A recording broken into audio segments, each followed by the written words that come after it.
Katana, huge bike for Suzuki. Where were you? What were you doing?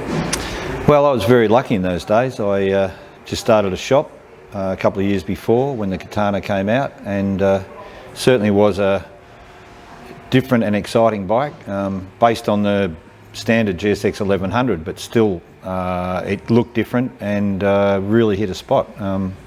They sold well, people loved them, and they have since.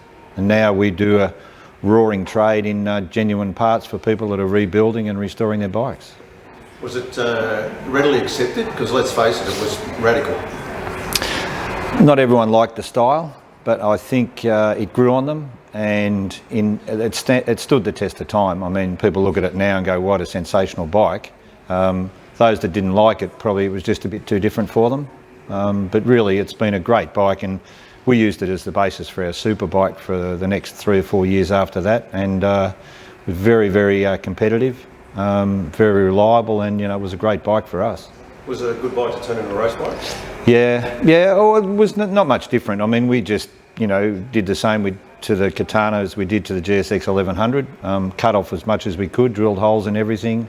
Got some good bits from Pops Yoshimura, and we had a weapon called Phyllis who just rode it like a man possessed.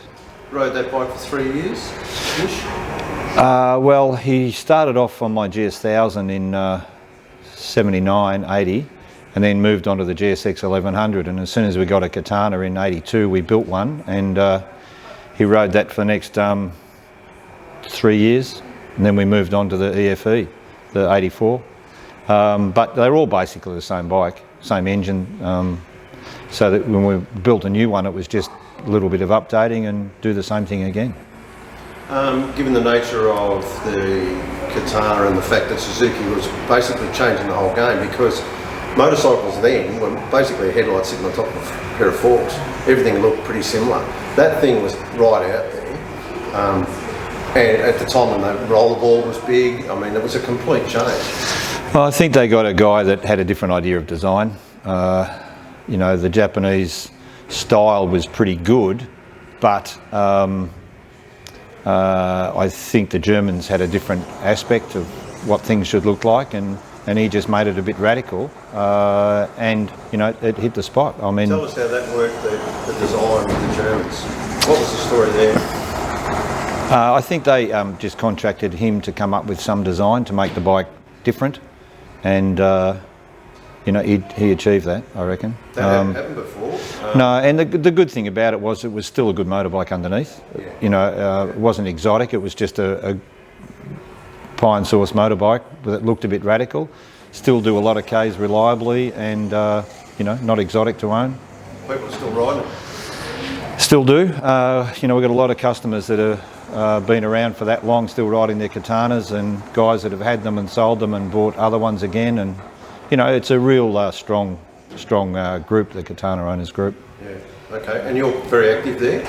I support them as much as I can. I like to look after them. I like to be the patron of their club. Attend the shows they have and support them as much as I can. And they're a good bunch of guys. They're not, they're just basic guys who love their bikes, and everybody's in the same direction. So you're the bloke to go to for bits and pieces?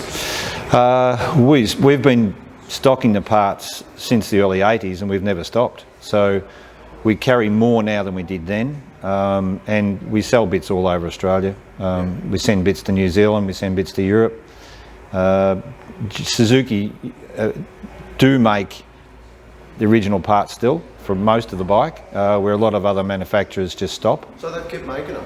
Yeah, we can. There's bits, they're drying up slowly, but most of the stuff we can supply brand new, genuine parts at a reasonable rate. So you could have an old roughie and build a virtually new bike? Yep, pretty well, yeah. There's some things are hard to get, seats are hard to get, certain little bits and pieces that are unique that they stop making, but basic paint work, engine work, we've got everything new. Which brings us to the new one, mate. What do you think? Yeah, I think it's a great bike. It's not as radical compared to the standard today, but it still is a Katana. You look at it and it looks like a Katana. It's reliable, it's strong, It does what you want to do. You know, I think it's similar to the early Katana. It was just a basic bike that looked different. This is a basic bike that looks a bit different as well. But it's got a lot of really good technology, you know, the brakes, the ABS, the Traction control. traction, the suspension. I mean, it's just, you know, it's a wonderful technology on it, on an engine that's still very flexible and a bike that's practical. Yeah, well, there's the sales spiel. Are we going to see people that rode an old Katana come in and buy a new one, or are we looking at a whole bunch of different people? I'd have to say the majority of guys that buy the new Katana are existing Katana owners. Is that right? Yep, and they love their old bikes, and they would like to have a bike they can ride around every day just by pushing the button. And why not buy one that's similar to their old one? Now, there's been some criticism that they didn't go far enough with this bike. What do you think about that? I think it's fine. I mean, there are physical limitations with the fuel injection and the air induction that you can't have a tank that looks different to that. You can't make it look. I mean, the fairing and the tank shape is similar to a Katana. Yes. You can't make it exactly the shape of a Katana because you know, those things were really big and heavy and low, where this is, you know, a high performance fuel injected engine that the shape of it doesn't lend itself to that style of frame. And had they gone all bespoke, you'd be paying $7,000 or $8,000 more for the thing.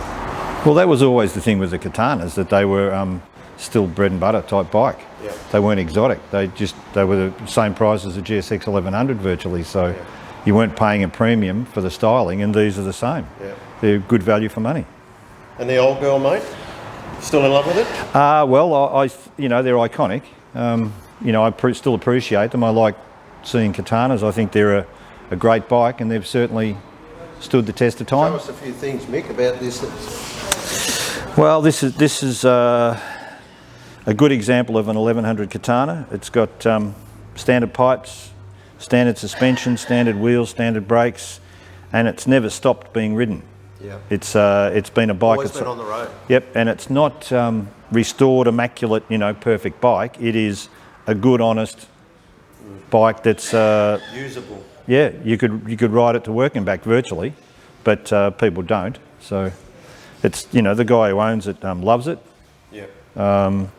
He's owned it for a long time, and you know, we've done work making it more standard, putting standard shocks, standard pipes, standard wheels, and just making it a more original example.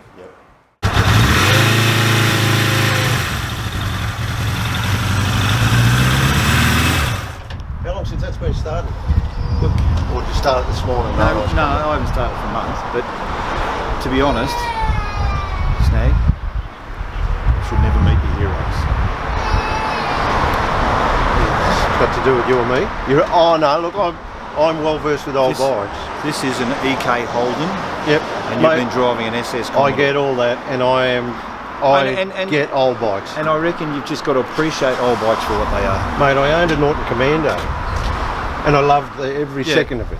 Yep, warts and all. And it was a pain in the arse, and I loved the pain in the arse as well. So,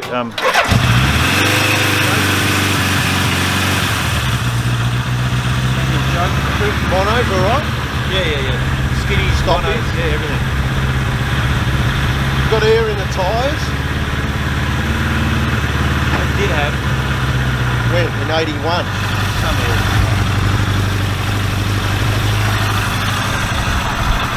Okay.